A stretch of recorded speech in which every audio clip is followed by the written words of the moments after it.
back with another fun-filled video for you. Came back from Blade Show, blown away. I don't know if you guys have been to Blade Show, but you gotta go one day. I actually put it off for what, 5 years. I just kept putting it off and I never went. It was like wall to wall knives. There's no way you're gonna be able to see everything you want to see at Blade Show. It's just not possible. Anyway, this video is sort of like a compare and contrast. I have two knives here. I'm going to call these guys, well, definitely Clyde Challenor, a friend. Mitchell Clark, I've met him and we've spoken quite a bit on Instagram. You can probably check out my Instagram posts. I took pictures with Mitchell Clark and Clyde Challenor. I brought their works out here for you guys to check out. We're going to kind of compare and contrast their personalities into their work and, that kind of thing. The reason I'm doing that is because I actually introduced these guys to each other.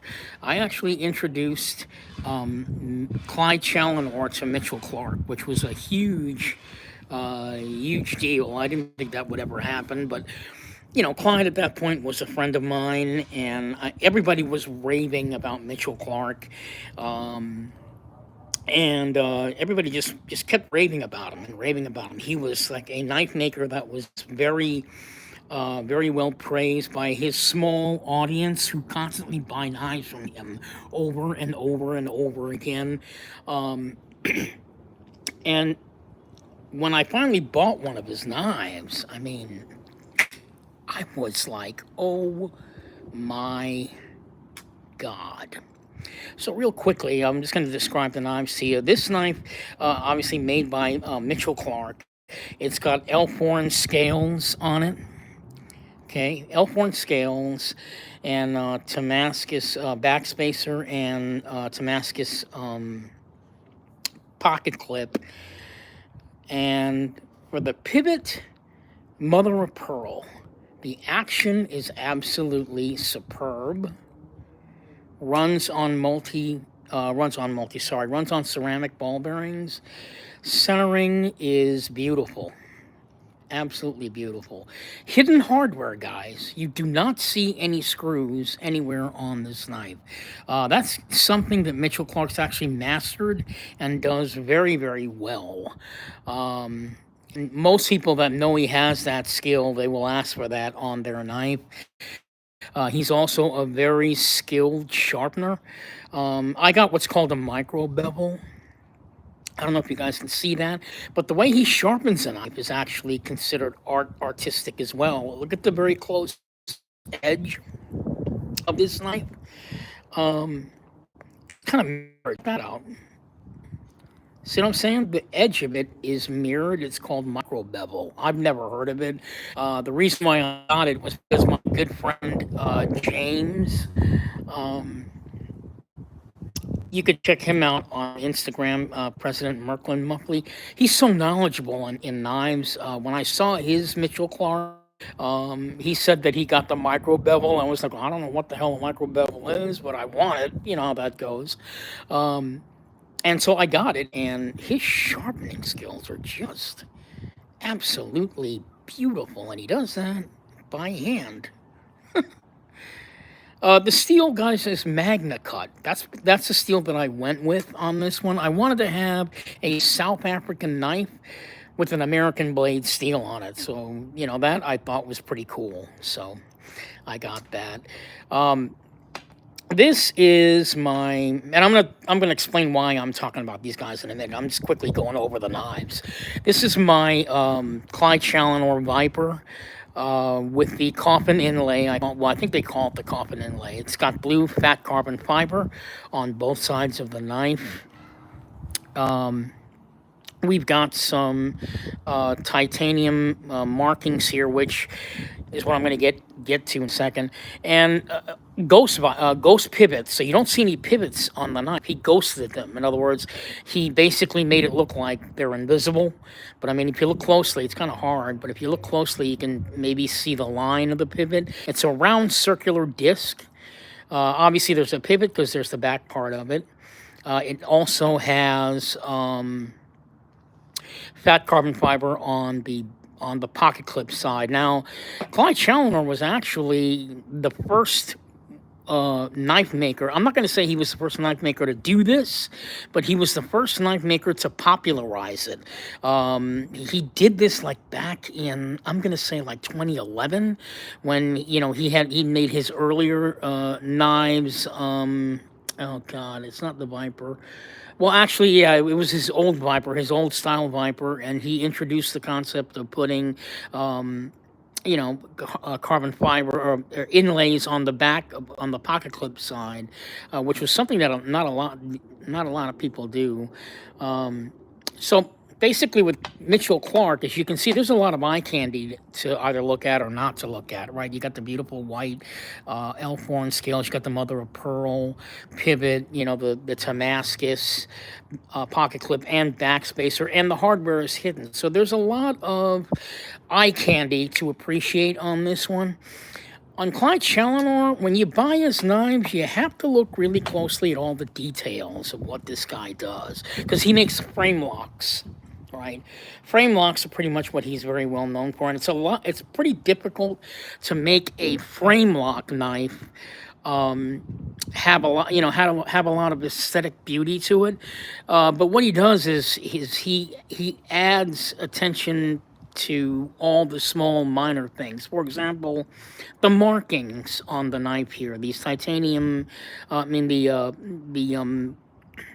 these markings here that he put into the titanium, they are an exact match, a mirror image of the other side. See what I'm saying? So he did that, but not only that, check this out. When you deploy the knife, these here, the markings on the frame lock, they don't misalign. They stay exactly the same, whether the knife is deployed or whether it isn't deployed. You know what I mean? He just does that. I mean, it matches exactly. Something else you probably wouldn't pay attention to, the screw on the knife. See how nice and shiny it is? And even on the front, that thing pops. So those are the aesthetics that he offers, and it's kind of sad that when you get one of his knives, you don't notice those things. Total open construction, I love that. All you have is one barrel spacer. Other than that, it is complete, total open construction. The inlay. It's very close to the pocket clip, but he lined it up so perfect that you can actually see the entire inlay. It's not really hidden. You just have to hold it at an angle slightly, and even if you don't, you can still see the inlay on the pocket clip. So that was really a huge deal. And again, the screw pops, even though it's hidden by the pocket clip a little bit. You can still see that shiny screw there. That's part of the aesthetic. So his attention to detail is always present when he puts together a piece. And it's these little things that he does, like the ghost vipers and things like that. That's what he'll do to make the knife a one of a kind. Sometimes what he'll do is he'll do like he did on my other Viper. I've got two Vipers. He'll do the old style and maybe experiment with the inlay on the knife. So there's a lot of things that Clyde Challenor does to make his knife unique to you as a customer. Now, here's what I wanted to talk about, was why did I bring these guys out? And they're two totally different knife makers, but they have two completely different styles of knives that are being made here. First of all, let's take a look at Mitchell Clark. Let me ask everybody out there a question. Between these two knives, okay, which one do you literally see yourself using as like an everyday carry and using as like an everyday beater? You know what I mean? Now, keep in mind, these are customs, right? They're very, very expensive customs. These aren't production knives. Usually when you buy a production knife, you're just going to beat it all to hell and you don't care. You know what I mean? You may not necessarily safe clean it because they were made to be used every day. Well, that's kind of like a controversy with knife collectors. And that's one of the reasons why I brought both these knives out. When I see these two knives aesthetically as a customer, I look at Mitchell Clark and I see, you know what? I could, I mean, just the way the knife even functions, right? Look at that. The knife functions like the action. It's elegant. You know, I don't see this as an everyday carry piece. I see this as a gentleman's folder. As, I mean, this knife, in other words, what I'm saying is that this knife would be more likely to be safe queened than the Clyde Challenor, um, the Clyde Challenor Viper. This one you would use as an everyday beater versus Mitchell Clark's, which is seen more like knife art. Now, granted, both these knives are considered knife art, but one is considered more knife art than the other one. At least this is my opinion aesthetically. You guys can draw your own conclusions. I do know for a fact that there are guys that buy high price customs like me, and they'll just use them every day. Everyday carry, don't care. They're just going to use it, beat on it, and whatever. And I think that's probably one of the main reasons why Clyde Challenor is around. You know what I mean? Because when I talk to both these guys, I mean, obviously Mitchell Clark is, you know, he does love knives, but I kind of get the sense from talking to him, and I kind of get the sense from talking to him that he's more into building a folder for the purpose of excellence. You know what I mean? Not necessarily. You know, I mean, you could use these obviously. Every knife that's made by a custom knife maker is made to be used at your discretion, however you wanna, you know, do that. But some knife makers, like Challenor, they literally bring their own knife behavior to their art. For example, if you look closely on my knife, I don't know if you guys can see it, but there's like, there you go. There they are. See the scratches on there? Now the knife has a scratch on it because I've actually been using this knife. And I talked with Clyde, and you can, for Osama, if you want to, you can check out these guys on Instagram and speak with them, message them. They're more than happy to maybe, you know, build something for you if their books are open. I would definitely just start talking with them and finding out if they can actually make a knife for you, or you can check them out. You can probably consider getting one of these, well, this one at least, at the Blade Gallery. Go to bladegallery.com and punch in Clyde Challenor. You can check out several of his knives there. He's got a really beautiful blue Damascus one that's out there for sale. So yeah, check that out. But in any case, as I was getting back into it, if you notice, Clyde Challenor's knives are actually built for use, such as the finish. That's the point I wanted to get to. If you notice, they got all these scratches on it, and I told Clyde, I said, "Man, the knife is so beautiful. Why don't you put a better finish on it?" And Clyde said, "Because I use my knives, man. I want people, when people buy my knives, I want them to use them. You know, I appreciate the fact that they think my knife is beautiful, but I don't make knives just to get them safe cleaned.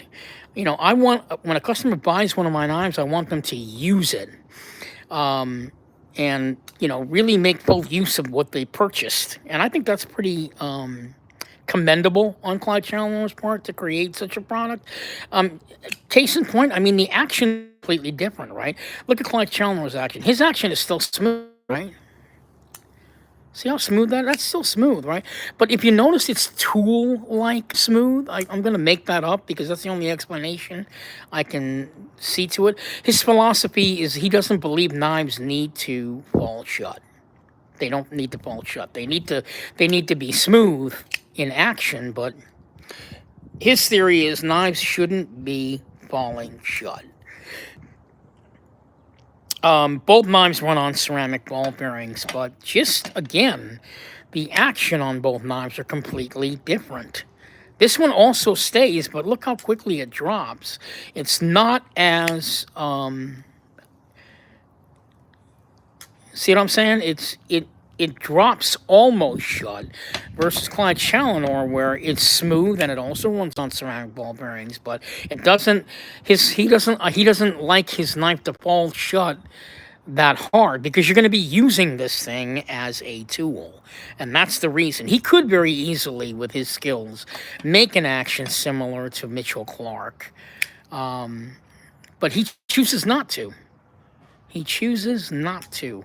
His knives are built the way he believes all knives should be. This is what you're holding. What I'm holding in my hand is Clyde Challenor's knife philosophy, as a knife maker, as a knife user, and that's how he wants his knives to be viewed. You pay a lot of money for my knives, is what he's saying. I want you to get full use out of it. I want you to use it. Don't worry about these aesthetics. Don't worry about these scratches here. I didn't make a knife for you to just save point it. And that, again, that's quite commendable. Versus Mitchell Clark, who is a very young knife maker. Obviously, he's a knife fan himself, but his concentration is more on building perfection. His idea of knife building perfection is what he's going for.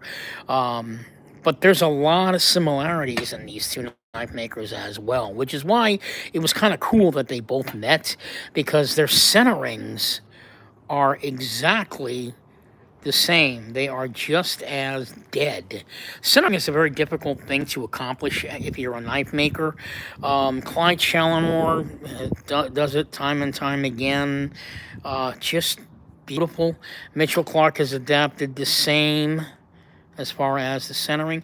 And what I really like about these guys, they are friends. They were like knife talking. At Blade Show, I was standing in the middle as both of them were talking about their knife philosophies. It was kind of fun just to hear like two guys battling it out, their knowledge on how to develop their craft. South African knife makers are very, very friendly with each other, and yet they also like to bite each other as, knowing that they're how good they each are. They also like to compete on a friendly level. There's no animosity between knife makers, South African knife makers, that I have seen. I've seen nothing but professionalism from both guys. But anyway, to make a long story short, I told Clyde Challenor about Mitchell Clark, and I kept talking about Mitchell Clark, and Clyde was like, damn, I gotta meet this guy. Where the hell does he live? Ironically, it turns out that Clyde Challenor only lives like 40 minutes away from Mitchell Clark, and now he goes and he visits him every once in a while to see how Mitchell Clark is doing, because he's still a a rookie, even though he's a knife maker with knife skills of somebody who is like 3 times his age. He admits himself he's got a lot to learn still, and he uses Clyde Challenor quite a bit to gain some knowledge. Other knife makers around him, he likes to learn, but it's pretty obvious from looking at his work that he had the natural gift to do the job of being a great knife maker. Just absolutely spectacular. One of the things about Mitchell Clark is that he builds his knives incredibly slow, and that's one of the things that Clyde Challenor had stated about Mitchell Clark, that he is quite a slow builder, but at the same time, he said that when he builds knives, he builds them with he's so laser focused on every knife that you can feel it when you flip his knife, when you hold his knife, when you just looking at it and checking it out. Everything on it is so tight and so precise and so, I don't know, man. And the fact that he's got the hidden hardware skills, I mean, that is just absolutely spectacular. And so, any case, Clyde Challenor, in fact, was very, very impressed with Mitchell Clark's work. So I kind of feel, really kind of happy that I introduced these guys to each other. But the difference between the two knife makers as far as an audience, Clyde Challenor is much more well known as a knife maker. He is completely self-taught. and I forgot to mention that. Clyde Challenor is completely self-taught. He did not have anyone teaching him how to make a knife. Mitchell Clark, on the other hand, his South African mentor was Lawrence Prinsloo. I've got a couple of Lawrence Prinsloo's knives in my collection, and they are excellent. I can see a little bit of Lawrence Prinsloo's influence in his knives, as far as the solidity of his builds. Um, and I see a lot of the knife making skills that Lawrence Prinsloo taught him in this knife. But I mean, he didn't spend a great deal of time with him. He just basically showed him the basics, and Mitchell Clark just went to town and began knife his journey down into being a knife maker, and that's where he is today. Mitchell Clark is still a knife maker that is growing, not only growing as a knife maker, but his audience is also growing. Um, I'm just kind of curious as to whether or not, because Mitchell Clark is only 30 years old. He's very young. When I met him, I didn't realize how young he was. He's also a big dude, man. This guy's like 6'6".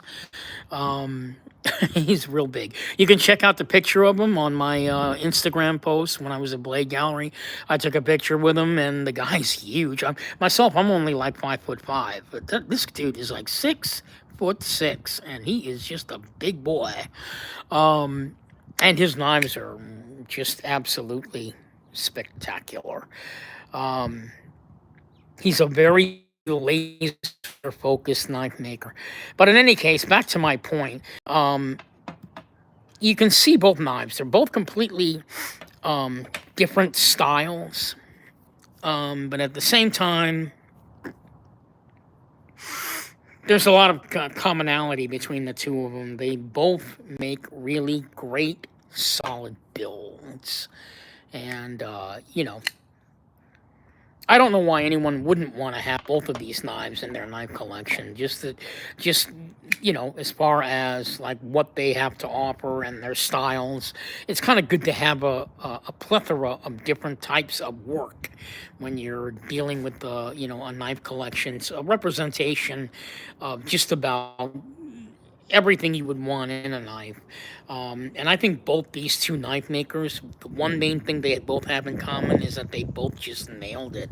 Because if you were a customer of either one of these guys, you'd be completely satisfied just based on their own merits. Um, you know, Again, the action. I'm happy with the way this knife closes and opens. I'm glad that it's this way. I'm glad that it's not, like a false shut smooth type.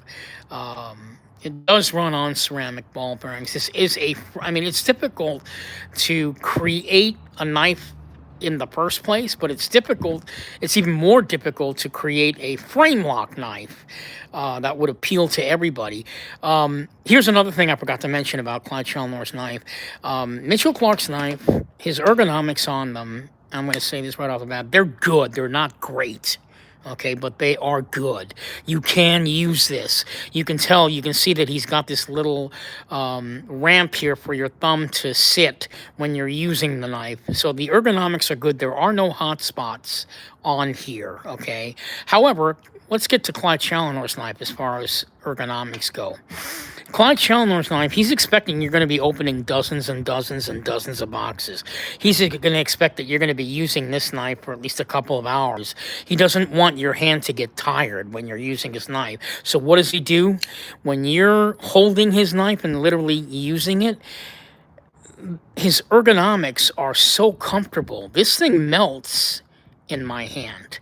Like I said, Clyde Challenor's ergonomics, they're good. But I don't see myself using this for hours and hours, doing the same menial task just to get something done. I can't see myself using this for light use and enjoying it that way. But Clyde Challenor, no, you're going to use his like you would use a ZT or a Spyderco or any one of the great production knives. What you're getting here is a great custom piece with production type values. In other words, the solidity of values, the solidity of a production knife on Clyde Challenor's customs. And that's pretty much what he's accomplished with his customs. It's, he's made it so that, you can get a very high price quality knife and still use it for everyday use. That's his philosophy. I forgot to mention that. His goal was to try to make a very high quality custom for really high quality use. I mean, because I could sit here and, really grip this thing really tight, and it's just so comfortable. My hand just literally melts while I'm holding his knife. And I could see myself using it every day for the same task over and over again. He built it to fit my hand when I'm using it. I just absolutely love that about him and his customs. Yeah, it's just absolutely spectacular stuff. So anyway, I just wanted to sort of compare and contrast both knife makers. And it is kind of cool that they are friends. And when these two guys get together and knife talk, you guys got to hear them. They're just like, it's like, I don't know, it's almost like Muhammad Ali and, well, for those of you guys that are old enough, it's like Muhammad Ali and, Joe Frazier battling it out when they knife talk. I was just like sitting there listening to them talk. I had no idea what the hell they were talking about, but they were really having a good time and learning off of each other, especially Mitchell. He's a kind of a knife maker that will take the advice of an older knife maker and try and get something out of it and use that information to his advantage to continue his craft as a knife maker. And I think it's kind of cool that he found that in Clyde Challenor, because they're both really spectacular guys. If you ever get a chance to meet them, yeah, he really should consider maybe going. That's one of the main reasons why I wanted to go to Blade Show, because I wanted to meet all these knife makers that I've been buying knives from. I think they're just so awesome. So anyway, again, this is Omar, your South African knife guy, with the works of Mitchell Clark of Clark Handmade Knives and Clyde Challenor Customs. You can check them both out on Instagram. And if you want to order a knife from one of them, tell them I said hi. I'm trying to get Clyde Challenor, and we're going to be in the works for it, to make me a liner lock. I'd like to see that happen, because his liner locks, keep in mind, Clyde Challenor, his concept of knife making is CNC machining mixed with made by hand detail, versus Mitchell Clark, who's made by hand techniques. I believe there's some CNC machining with Mitchell Clark's liners, but everything else is done completely by hand.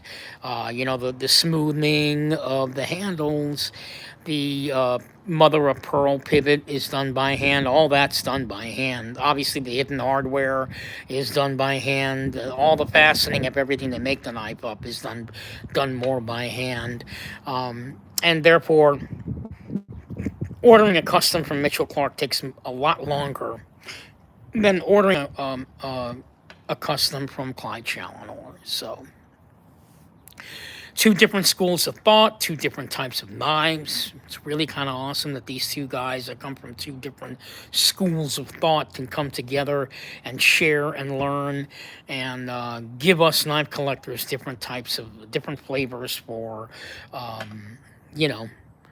knife collecting. It's what it's all about. You wanna compare and contrast and find out what's out there. And the funny thing is, me as a knife collector, I've actually limited my collection to South Africa. Just so that I have a focus in my collection. I didn't, I wanted to know anything and everything I possibly could, but I didn't want my collection to be so eclectic that I don't get a more focused view of what I like about knives. I've just chosen South African knives as my template for my hobby. Plus, I think they make some of the most beautiful knives I've ever seen. And they have, I think just the way that they do it, the combination of aesthetics, of quality, of solidity, I, I just really don't think that there's any other knife. Uh, I just haven't been able to stay out of the idea that South Africa just doesn't write, in my opinion. I mean, that's not to say that Italy and France and all the other knife makers don't do that. I just think that South Africa is the best. And a little footnote to anybody that follows my channel: I am currently working on a second collection. I don't know if that one's going to come to fruition, but that one's going to be a very, very small collection. I plan on having at least, out of my entire South African knife collection, which at this point has grown to about 50, I plan to have at least maybe 20 of those knives be one knife from each country. So 20 different countries, one knife to represent that particular country. And when I do that, that's just going to be the end of that collection. I'll continue on with South Africa. I just think it would be unfair for me as a knife collector to not check out the other countries and see what they do. And so far, I've got one Japanese knife by Duhara, which is on my YouTube channel, and one knife from J.P. Martin, who's not J.P. Martin. Yeah, J.P. Martin, who is a French knife maker, who's credited Bessorn as his inspiration. But yeah, if you want to check out that knife, you can check out. It's on my channel. Just punch in J.P. Martin, and yeah, definitely check him out. And of course, thanks, James. I do have some Russian knives. They're not, they're production custom knives, Shurgurovs, and I have yet to own a custom division one. So, that's probably, I don't know if I'm ever going to own one of those, but, well, you never know. I mean, I never thought I'd have a collection like I've got right now, but, it's just into. And yeah, sure, Goroff, definitely. Thanks, James. I am definitely going to be investigating those guys more. Maybe be getting a sink because he's talked about that. I definitely want to consider looking into those, which is one of the reasons why you want to go to blade shows, is to check out the other flavors, find out what others are doing, open up your repertoire as a knife collector to find out what is it that you like in a knife, what is it that you find inspiring. I mean, today I just went off with my buddy James, who's on checking my channel out right now, about this pen. I got inspired by this whole concept because I was beginning to think that everything has to be CNC machine, CNC machine. There must be some other way that knives can be built, and pentagraph, which is considered an old type of knife making, which I'm going to get to in a later video, not as an alternative to CNC machining. Don't really know a lot of that yet. I'm going to learn, and then I'll get back to you guys later. In the meantime, check out these two guys. Okay, Clyde Challenor and Mitchell Clark, two different type of knife makers. If you're looking for an everyday kind of user and you want a custom, go for Clyde Challenor. Again, his action is probably a lot more closer to what you would expect if you were going to be using your knife for everyday use. Definitely beats the crap out of anything that that you would ever come across if you're going to be using it for everyday use. Yeah, definitely look into Clyde Challenor. I mean, his knives are built for use. Mitchell Clark, you're going to be purchasing his knife. That's not to say you can't use it every day. You could, but it's not used for... I can't look at this knife and see it as being used to cut dozens and dozens of hard boxes or hard type of cutting or heavy-duty type cutting. You look at this knife, and this is the kind of knife that you'd wear with a suit. right? Like dress carry. You know what I mean? That's Mitchell Clark's style. If you check out his Instagram page, you're going to see some really beautiful, beautiful looking knives. He does a lot of mother of pearl.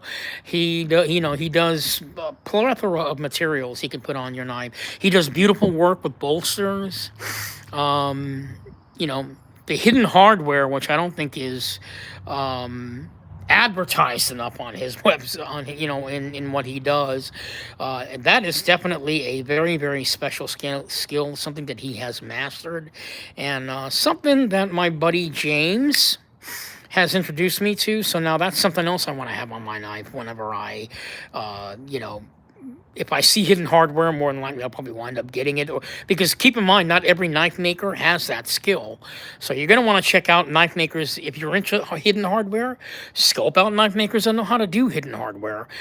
Mitchell Clark is a master. So if a lot of you guys don't know what hidden hardware is done inside, don't know all is inside of the knife. You don't the screws on the outside. Not even screw on, which I think is absolutely. I mean, you're just so used to looking at pocket clips and seeing a screw on it.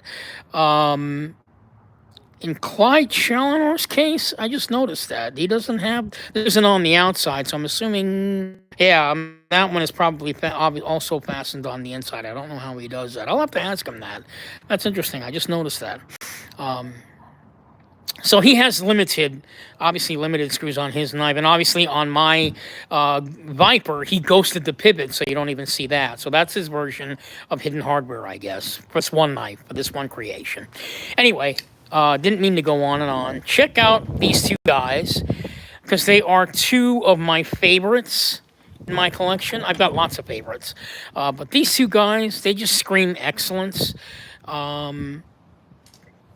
Just the way that they build and their attitude about their craft is pretty much what turns me on. Clyde Challenor and Mitchell Clark. Again, this is Omar, your South African knife guy. I'll see you guys in my next video, because the next knife that's coming, you guys aren't going to believe it. James has already seen it. And I believe I posted it on my Instagram page. I don't think I did. I don't know if I did or if I didn't. I don't believe I did. Maybe I did. I don't remember. But if you want to take a quick peek, take a look there. If I didn't put it on there, I'm not going to. I'd rather wait to do the video and you guys can check it out, because I've got a lot to talk about when that one comes. So I'll see you guys in my next video, and you guys have a great time. Enjoy the day. I know I am. Whatever's left. It's nice and sunny here. And I'll see you guys in my next video. And I'm kind of happy to have my good buddy James join me. Thank you so much for watching. Omar, your South African knife guy. And I'll see you guys in my next video. You guys have a great day.